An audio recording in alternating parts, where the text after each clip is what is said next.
Good day to all of you. Welcome to Easy Physics. Learn physics as easy as 1, 2, 3. Through this video, we are going to discuss one interesting math tip which will help you to solve the problems in physics. It is nothing but an easy, more accurate and quick way of finding square root of non-perfect squares. Through one of our previous videos, we have already discussed how to find out square root of perfect squares. I hope all of you have watched it and mastered that tip. If not, please do watch the video and master the technique of finding square root of perfect squares. Finding square root of non-perfect squares doesn't seem to be so easy, right? But after watching this video, I'm sure that you all will be able to find out square root of these like of non-perfect squares within 3 to 5 seconds. The normal method of finding square root is what? It's long division method, right? As the name suggests, it's such a long and tedious process. You have to do so much of multiplication, subtraction, and all these things, right? But by using this easy technique, you will be able to find out root of 7, that is nearly equal to 2.6, in a quicker way. I will show you how, but before that, keep this formula in your mind. Formula seems to be a long formula, but after you start using it, it doesn't look this big. Okay, root of x plus or minus y is equal to root x plus or minus y divided by 2 root x. Keep this formula in your mind. Now let's solve how to find out root of 7. When you look at the number, think of a number which is a perfect square and near to 7. What is the perfect square near to 7? It's 9, right? So 7 can be written as root of 9 minus 2, right? So this is in the form of root of x minus y. So the formula will be root x. Root x means this is a perfect square. We know the root of 9 is 3, right?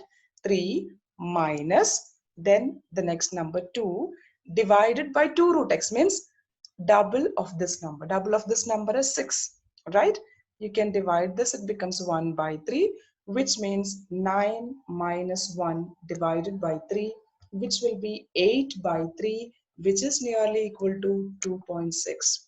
We don't have to do that long, tedious, long division process. You can use this technique to find out square root of non-perfect squares easily. Let us discuss with one another number, root of 19. When you think of 19, the perfect square coming near to 19 is 16, right? You can write 19 as 16 plus 3, which is equal to root of 16 is 4. Since the symbol coming here is plus, you have to put plus. Then y means 3 divided by double of 4. Double of 4 is 8. It becomes 8 4 so 32 plus 3, 35 by 8, which will be nearly equal to 4.3, right? You can check the answer by using calculator. You will be getting an answer very near to 4.3. Root of 47. You know that 47 is close to the perfect square 49, right? You can write 47 as 49 minus 2. Now write square root of 49 is 7. The symbol is minus, so put minus. Y means 2 divided by double of 7 is 14. 2 by 14 is 1 by 7, right?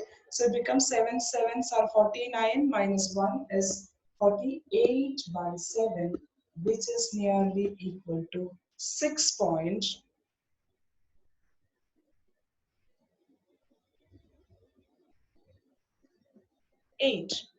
So root of 47 is nearly equal to 6.8. Let's look at another example, root 85, which can be written as a perfect square plus something. Perfect square here is 81 plus 4, right? 81 root is 9. Then the symbol has to be plus. Y is 4 divided by double of 9 is 18. You can write this as 2 by 9, right? So it becomes 81 plus 2, it's 83 by 9, which is nearly equal to 9.2. So root of 85 is nearly equal to 9.2. You can use this method even for bigger numbers. root of 252. 252, the perfect square coming nearby 252 is 256, right? So we can write as 256 minus 4.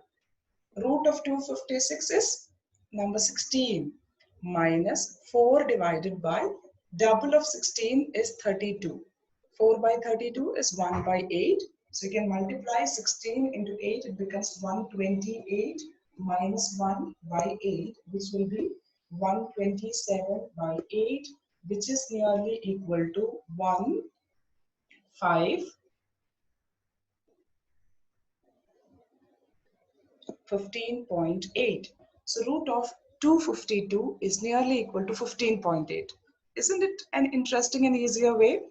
Shall we do one more question? Root of 630. 630 can be written as root of 625 plus 5, because 625 is a perfect square, right? Its root is how much? 25 plus 5 divided by double of 25 is 50. 5 by 50 is 1 by 10. 1 by 10 is 0.1, right? So 25 plus 0.1 will be 25.1. So root of 630 is nearly equal to 25.1. Isn't it an interesting and easy way of finding square root of non-perfect square? You don't have to worry about this long procedure of long division method anymore.